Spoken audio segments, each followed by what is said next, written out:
পাম এনেকৈ চিন্তা কৰিম যে আমি প্ৰত্যেকে গুৰুজনাৰ আদৰ্শৰে অনুপ্ৰাণিত হৈ যেতিয়াই আমি আমাৰ সন্তানটোৰ মংগল বিচাৰোঁ, যেতিয়াই আমাৰ স্বামীজনৰ মংগল বিচাৰোঁ, যেতিয়াই আমাৰ শয্যাশায়ী হৈ থকা পত্নীগৰাকীৰ মংগল বিচাৰোঁ, তেতিয়াই আমি চাৰিটা শব্দেৰে গুৰুজনাৰ আদৰ্শত অনুপ্ৰাণিত হৈ সেইটো নিয়ম পালন কৰোঁ।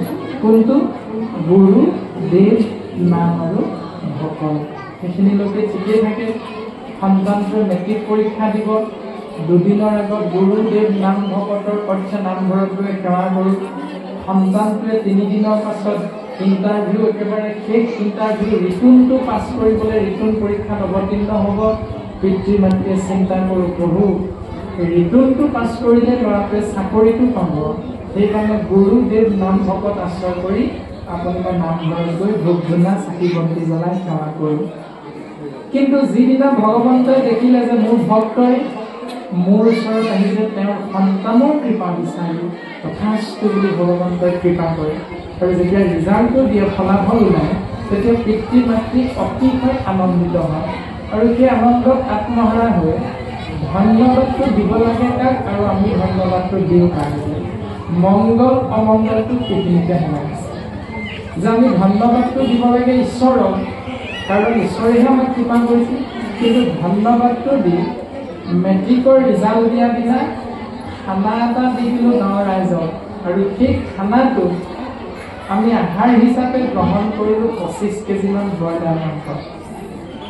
সেইদিনা কি হয়, গুৰু, দেৱ, নাম, ভকত, গৰিমাৰ আমলৰীয়া হাঁহটো মুচৰি ধৰা। আপোনাৰ মোৰ আদৰ্শটো হৈ গ'ল সেইদিনা কি হ'ল। সেইকাৰণে শাস্ত্ৰৰ নিয়মটো পালন কৰিছোঁ, কিন্তু নিয়মটো শাস্ত্ৰৰ লগত পূৰ্ণাংগ ৰূপত মিল হোৱা নাই। সেইকাৰণে আপুনি মই বিচাৰিছিলোঁ মংগল, মেট্ৰিকত ভালকৈ পাছ কৰক, কিন্তু সেই যে খানাটোত আপুনি মই এটা মিলি প্ৰাণী, আমলৰীয়া হাঁহ, 2টা ব্ৰইলাৰ, এটা ছাগলী পোৱালি, খাচী ছাগলীৰ মৃত্যু হ'ল বিনা কাৰণত, নিৰন্তৰে পশুৰ লোৱাইলা তুমি প্ৰাণ নাহি মন্দ কৰ্মাৰ ইহাৰক সমান। এই এনেকুৱা নিয়মবিলাক আমি পালন কৰি থাকোঁ। শাস্ত্ৰই কৈছে ধন্যবাদটো ঈশ্বৰক দিয়া, কাৰণ তেওঁহে তোমাক কৃপা কৰিছিল, আৰু আপুনি মই ধন্যবাদটো দিলোঁ গাঁৱৰ সেইসকল ৰাইজক। কোনসকল ৰাইজক? সেইসকল ককাই ভাই। কোনসকল ককাই ভাই? সেইসকল ইষ্ট মিত্ৰ কুটুম্ব। কোনসকল? যিসকলে আপোনাক মোক 365 দিনত এবাৰো নুসুধিলে, তেজক পানী কৰি কাৰক মাটি কৰি তুমি যে সন্তানটোক মেট্ৰিক পৰীক্ষা দিবলৈ আগবঢ়াইছা, ডাক্তৰ ইঞ্জিনিয়াৰ কৰিম বুলি তুমি চিন্তা কৰি পঢ়া শুনা কৰোৱাইছা, এডমিশ্যনৰ টকা পইচা, কাগজ কলম বহী কিতাপৰ খা খৰচটো তুমি ক'ৰ পৰা যোগাৰ কৰিছা? 1.5 লাখ টকা পোৱা, 80,000 দৰমহা পোৱা তোমাৰ সেই ককাই ভাই ইষ্ট কুটুম্বই গোটেই 365 দিনত এদিনো খবৰ নলয়। কিন্তু আপুনি মই সন্তুষ্ট হৈ গ'লো সেইদিনা, যিদিনা মেট্ৰিক পৰীক্ষাৰ আগত 50 টকীয়া কলম এটা দি ককাই ভাই নাকটো ৰক্ষা কৰি থৈ দিলে। সেইদিনা আপুনি মই সন্তুষ্ট হৈ ৰিজাল্টৰ আনন্দত আপুনি মই সেইসকলক খানা এটা খুৱাই দিলে।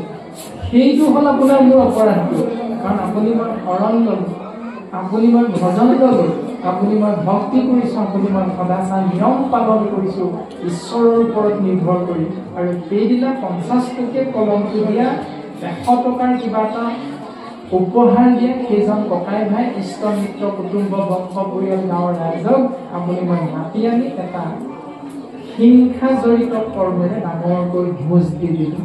সেইটো হ'ল আপোনাৰ মোৰ অপৰাধ। অজানিলেও ভাবি চিন্তি পোৱা নাই কিয় অপৰাধটো হ'ল, আৰু আপুনি ময়ো সেইকাৰণে ভাবি চিন্তি উত্তৰটো নাপাওঁ। গুৰুকে আশ্ৰয় কৰিছিলোঁ, দেৱকে আশ্ৰয় কৰিছিলোঁ, নামতে শৰণ লৈছিলোঁ, ভকতকে সেৱা কৰিছিলোঁ, কিন্তু অপৰাধটো ক'ত লাগি গ'ল? যিজন ভকতে আশীষ দিছিল যে সন্তানে ভাল ফলাফল দিব, চাই থকা প্ৰক্ৰিয়া তুমি চিন্তা নকৰিবা, কিন্তু সেই শৰণ ভজন ভক্তি সদাচাৰ 4 নামৰ ভকতজনক ফলাফলৰ দিনা সিদ্ধমুঠিৰ অধ্যয়ন কৰি খোৱাবলৈ আপোনাৰ মোৰ সময় নাই, চিন্তা নহ'ল। এজন দুপেগ গলাৎকৰণ কৰা ব্যক্তিক আপুনি মই ৰন্ধন কৰিবলৈ দিব, যিজনে দুপেগ মাৰি আহে সেইজন ৰান্ধনি হ'ল সেইদিনা। সেইকাৰণে 4 নামৰ ভকতজনে আপোনাৰ মোৰ বৰদেউতাজনে চাহকণ খাই দুখ মনেৰে ঘৰলৈ যাব লগা হয়।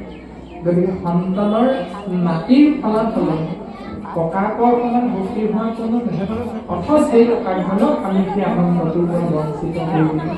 গতিকে চিন্তা কৰাটো অতিকৈ প্ৰয়োজন।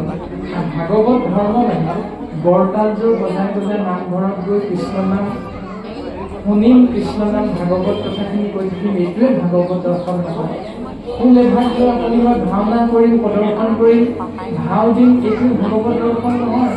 ভাগৱত দৰ্শন সমস্ত ভূততে ভগৱন্ত পৰমাত্মা আছে আৰু সমস্তকে বিষ্ণুময় জ্ঞান কৰি জীৱন আগবঢ়াই নিয়াৰ যি দৰ্শন সেয়া হ'ল ভাগৱত ধৰ্ম।